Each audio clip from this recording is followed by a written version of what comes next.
Hi friends, ഈ video ഒരു 5-in-1 review ആണ്. ബോളിവുഡിൽ നിന്നുള്ള 4 സിനിമകളും ഒരു സീരീസും. ഇവയെക്കുറിച്ചുള്ള എൻ്റെ അഭിപ്രായമാണ് ഈ വീഡിയോയിൽ ഉൾപ്പെടുത്തിയിരിക്കുന്നത്. ഒന്നാമത്തെ മൂവി ആർട്ടിക്കിൾ 370.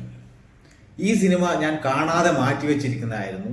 കാരണം ഒരു പൊളിറ്റിക്കൽ പ്രൊപ്പഗാണ്ട മൂവി എന്നുള്ള ടാഗ് പലരും ഈ സിനിമ കൊടുത്തിട്ടുണ്ടായിരുന്നു. കേരള സ്റ്റോറി അങ്ങനെ ഒരു സിനിമയാണെന്ന് നമ്മൾ കണ്ടു. അതുകൊണ്ട് തന്നെ കുറച്ച് സംശയം ഉണ്ടായിരുന്നു ആർട്ടിക്കിൾ 370 കാണണോ എന്നുള്ളത്. പക്ഷേ ഒരു സുഹൃത്ത് പറഞ്ഞതനുസരിച്ച് ഞാൻ ഈ സിനിമ കാണായിരുന്നു. എന്നെ സംബന്ധിച്ച് അത്യാവശ്യം നല്ലൊരു സിനിമ, അബോവ് ആവറേജ് പൊളിറ്റിക്കൽ ഡ്രാമയാണ് ആർട്ടിക്കിൾ 370. 2024 ഫെബ്രുവരിയിൽ തിയേറ്റർ റിലീസായി ഇറങ്ങിയ ഈ സിനിമ ഇപ്പോൾ നെറ്റ്ഫ്ലിക്സിൽ സ്ട്രീം ചെയ്യുന്നു. 20 കോടി ബഡ്ജറ്റിൽ പുറത്തിറങ്ങിയ ഈ സിനിമക്ക് ഏകദേശം 100 കോടിയിലേറെ കളക്ഷൻ കിട്ടിയിട്ടുണ്ട്. ഈ സിനിമയുടെ ബേസിക് പ്ലോട്ട് ഇതാണ്. 2019 കേന്ദ്ര ഗവൺമെന്റ് ജമ്മു കാശ്മീരിന് പ്രത്യേക പദവി കൊടുത്ത ആർട്ടിക്കിൾ 370 റദ്ദ് ചെയ്തു. അതിന്റെ ബാക്ക്ഗ്രൗണ്ടാണ് സിനിമ ചർച്ച ചെയ്യുന്നത്. അതിൽ എത്രമാത്രം സത്യമുണ്ട്, എത്രമാത്രം ഫിക്ഷൻ ഉണ്ട് എന്ന് പറയാൻ ഞാൻ ആളല്ല. പക്ഷേ കേരള സ്റ്റോറിയെ കുറിച്ച് പറഞ്ഞതുപോലെ ഒരു കംപ്ലീറ്റ് പ്രൊപ്പഗാണ്ട ഫിലിമായി ആർട്ടിക്കിൾ 370 എനിക്ക് തോന്നിയില്ല. മെയിൻ ലീഡ് എത്തിയിരിക്കുന്നത് 1 യാമി ഗൗതം, 2 പ്രിയാമണി. രണ്ടുപേരും നല്ല രീതിയിൽ പെർഫോമൻസ് നടത്തിയിട്ടുണ്ട്. പിന്നെ കുറച്ചധികം റിയൽ ലൈഫ് ക്യാരക്ടേഴ്സിനെ നമുക്ക് സിനിമയിൽ കാണാൻ പറ്റും. നരേന്ദ്രമോദി, അമിത് ഷാ, കോൺഗ്രസ് നേതാവ് ഗുലാം നബി ആസാദ്, ജമ്മു കാശ്മീർ മുൻ മുഖ്യമന്ത്രിമാരായ മെഹബൂബ മുഫ്തി, ഒമർ അബ്ദുള്ള, ഇവരൊക്കെ ഏകദേശം രൂപം കാണുമ്പോൾ തന്നെ നമുക്ക് മനസ്സിലാവും ഈ കാണുന്നത് ഇദ്ദേഹത്തെ ആണല്ലോ എന്ന്. അതുകൊണ്ട് തന്നെ ഒരു കംപ്ലീറ്റ് ഫിക്ഷൻ ആയിട്ട് സിനിമയെ കാണാൻ പറ്റില്ല, എന്നാൽ ഒരു പ്രൊപ്പഗാണ്ട എന്ന രീതിയിലും കാണാൻ പറ്റില്ല. BJP ഗവൺമെന്റ് അവരുടെ ഒരു അച്ചീവ്മെന്റ് എന്ന നിലയിൽ ആർട്ടിക്കിൾ 370 സ്ക്വാഷ് ചെയ്തത് കാണിക്കുന്നു. ഞാൻ ഈ സിനിമക്ക് കൊടുക്കുന്ന റേറ്റിംഗ് 3.5 ഔട്ട് ഓഫ് 5. രണ്ടാമത് പറയാൻ പോകുന്നത് മർഡർ ഇൻ മാഹിം എന്ന പേരുള്ള ഒരു വെബ് സീരീസിനെ കുറിച്ചാണ്. ജിയോ സിനിമയിൽ റിലീസ് ചെയ്ത ഈ വെബ് സീരീസിന് 8 എപ്പിസോഡാണുള്ളത്. ജെറി പിന്റോ എഴുതിയ മർഡർ ഇൻ മാഹിം എന്നുള്ള ഒരു ബുക്കിനെ ബേസ് ചെയ്തുകൊണ്ടാണ് ഈ സീരീസ് എടുത്തിരിക്കുന്നത്. മുംബൈയിലെ മാഹിം ലോക്കൽ സ്റ്റേഷനിൽ ഒരു കൊലപാതകം നടക്കുന്നു. LGBT കമ്മ്യൂണിറ്റിയിൽപ്പെട്ട ഒരാളാണ് മരിക്കുന്നത്. ഈ കൊലപാതകം അന്വേഷിക്കാൻ വേണ്ടി ഇൻസ്പെക്ടർ ശിവാജി റാവു ജയണ്ടെ എത്തുന്നു. അദ്ദേഹത്തിനെ സഹായിക്കാൻ വേണ്ടി അദ്ദേഹത്തിന്റെ സുഹൃത്തും ജേർണലിസ്റ്റുമായ പീറ്റർ ഫെർണാണ്ടസും ഉണ്ട്. ഇൻസ്പെക്ടർ ജയണ്ടെയായി നടൻ വിജയ് റാസും ജേർണലിസ്റ്റായി അശുതോഷ് റാണിയും എത്തുന്നു. നമുക്കറിയാം രണ്ടുപേരും മികച്ച ഡ്രാമ ആർട്ടിസ്റ്റുകളാണ്. അതുകൊണ്ട് തന്നെ അഭിനയത്തിന്റെ കാര്യത്തിലൊന്നും ഒരു വിട്ടുവീഴ്ചയില്ല. ഗംഭീര പെർഫോമൻസ് ആണ് നടത്തിയിരിക്കുന്നത്. പിന്നെ ഈ സീരീസ് ചർച്ച ചെയ്യുന്ന വിഷയം വളരെ റെലവെന്റ് ആണ്. LGBT കമ്മ്യൂണിറ്റി ഫേസ് ചെയ്യുന്ന കുറേ അധികം ഇഷ്യൂസ് ഈ സീരീസിൽ ചർച്ച ചെയ്യുന്നുണ്ട്. ഞാൻ ഈ സീരീസിന് കൊടുക്കുന്ന റേറ്റിംഗ് 3.25 ഔട്ട് ഓഫ് 5. ആക്ടിങ് അല്ലാതെ ഒരു എൻഗേജിങ് ഫാക്ടർ സീരീസിന് കുറവാണ്. കാരണം വളരെ സ്ലോ ആയിട്ടാണ് ഇതിന്റെ സ്ക്രീൻ പ്ലേ മൂവ് ചെയ്യുന്നത്. എന്നാൽ പോലും ഒരിക്കൽ കണ്ടിരിക്കാൻ വേണ്ട സംഭവങ്ങൾ ഈ സീരീസിലുണ്ട്. മൂന്നാമത്തെ ചിത്രം മഡ്ഗാവ് എക്സ്പ്രസ് ഇപ്പോൾ ആമസോൺ പ്രൈമിൽ സ്ട്രീം ചെയ്യുന്നു.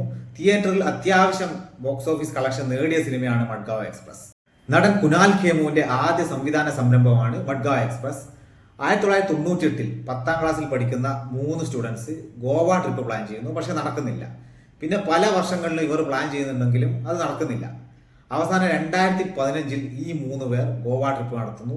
അതിനുശേഷം നടക്കുന്ന ചില സംഭവങ്ങളാണ് സിനിമയിൽ ചർച്ച ചെയ്യുന്നത്. സിനിമ ഒരു ഡാർക്ക് കോമഡി മോഡിലാണ് പോകുന്നത്. ഗോവയിൽ പോകുമ്പോൾ അവിടെ ബീച്ചസ്, ഡ്രഗ്സ്, ഇങ്ങനെയുള്ള പൊതുവെ നമ്മൾ സിനിമകളിൽ കാണുന്ന സംഭവങ്ങളൊക്കെ തന്നെയാണ് മഡ്ഗാവ് എക്സ്പ്രസിൽ ഉള്ളത്.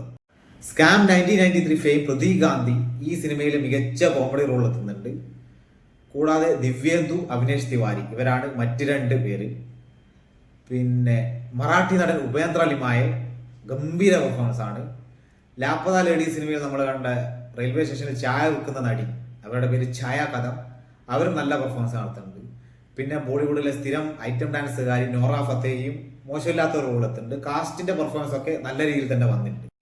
ഓവറോൾ പറയുകയാണെങ്കിൽ ഒരു ഭയങ്കരമായി ചിരിപ്പിക്കുന്ന സിനിമ അല്ലെങ്കിൽ കൂടി അത്യാവശ്യം ഒരു പുഞ്ചിരിയൊക്കെ വരുത്തിക്കുന്ന ഒരു സിനിമയാണ് മഡ്ഗാവ് എക്സ്പ്രസ്. ഒരു വാച്ചബിൾ സിനിമയാണ്. ഞാൻ ഇതിന് കൊടുക്കുന്ന റേറ്റിംഗ് 3.25 ഔട്ട് ഓഫ് 5. നാലാമത്തെ ചിത്രം ക്രൂ. തിയേറ്റർ റിലീസ് ചെയ്ത് ഏകദേശം 70 കോടി ബഡ്ജറ്റുള്ള സിനിമ 150 കോടിയിലേറെ കളക്ട് ചെയ്ത് സൂപ്പർ ഹിറ്റ് ആയ സിനിമയാണ്. ഇപ്പോൾ നെറ്റ്ഫ്ലിക്സിൽ സ്ട്രീം ചെയ്തുകൊണ്ടിരിക്കുന്നു. ഈ സിനിമയുടെ ജോണർ ഹേസ്റ്റ് കോമഡിയാണ്. 3 എയർ ഹോസ്റ്റസുമാർ, 1 തബു, 2 കരീന കപൂർ, 3 കൃതി സാനൻ മിഡിൽ ക്ലാസ് ഫാമിലിയിൽ നിന്ന് വന്ന് എയർ ഹോസ്റ്റസുമാർ ആയവരാണ്. കോഹിനൂർ എയർലൈൻസിലാണ് വർക്ക് ചെയ്യുന്നത്. പാപ്പരാഗ 3 എയർലൈൻസ് ആണ്. റിയൽ ലൈഫിലെ കിങ്ഫിഷർ എയർലൈൻസുമായി സാമ്യമുണ്ട്. അവിടെ വിജയ് മല്യ ആണെങ്കിൽ ഇവിടെ വിജയ് വാലിയ എന്നാണ് ഓണറുടെ പേര് കൊടുത്തിരിക്കുന്നത്. അപ്പോൾ ഈ 3 പേർക്കും കൃത്യമായ ശമ്പളമൊന്നും കിട്ടുന്നില്ല.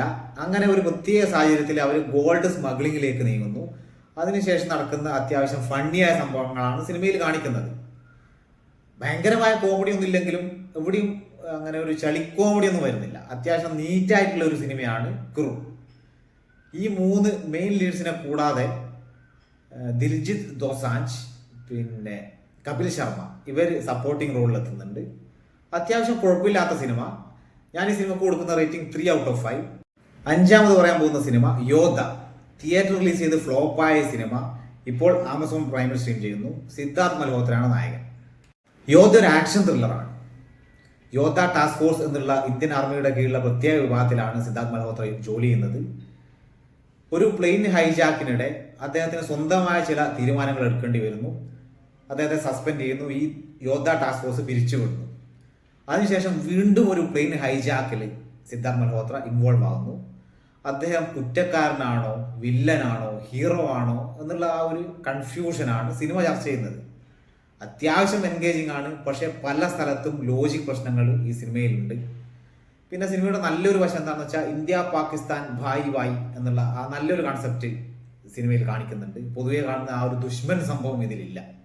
മികച്ച റോളിൽ റാഷി ഖന്നയുണ്ട്. ദിശ പടാനിയും അത്യാവശ്യം നന്നായിട്ട് തന്നെ ചെയ്തിട്ടുണ്ട്. പൊതുവേ അവരുടെ അഭിനയത്തിന് കുറച്ചധികം ട്രോള് കിട്ടാറുണ്ട്.